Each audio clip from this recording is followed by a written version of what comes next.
السلام علیکم ملګرو. صفیان مقیم په پی ایس ایل کې یو داسې ریکارډ په خپل نوم کو چې تر اوسه پورې د پی ایس ایل په تاریخ کې داسې ریکارډ یو بالر هم نه دی جوړ کړی کوم چې صفیان مقیم جوړ کو.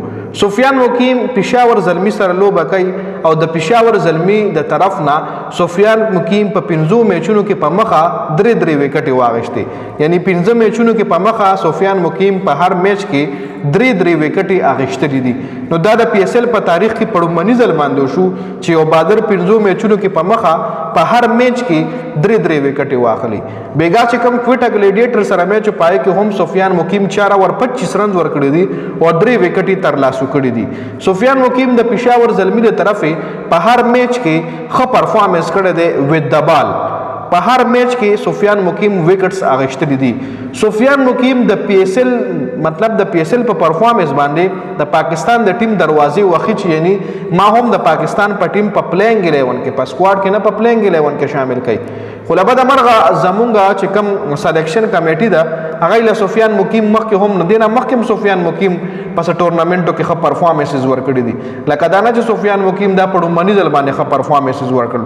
صفیان مقیم ټیلنٹ کې مطلب څه شک نشته دی، یو ټیلنټډ کلاړی دی، خو د پاکستان ټیم چې کم پرچی سیستم دی، کم شفارسی سیستم دی، کم شفارسی ټولا ناسته د وغی د پاکستان ټیم هندل کوي یا د غي د سلیکشن کمیټي فیصله کوي، نو هغه باندې دلته یو غټ کوېسچن مارک دی چې ترسو شاداب خان د پاکستان په ټیم کې وي نو د صفیان مقیم ورته بالرانو ته موقع نه ملاويږي. او د صفیان مقیم ښه پرفارمنس هم التا عثمان طارق او د ابرار احمد حواله سره، یعنی یا به کسری صفیان مقیم په سکواډ کې شاملېږي نو یا به عثمان طارق ډراپ کیږي یا به ابرار احمد ډراپ کیږي.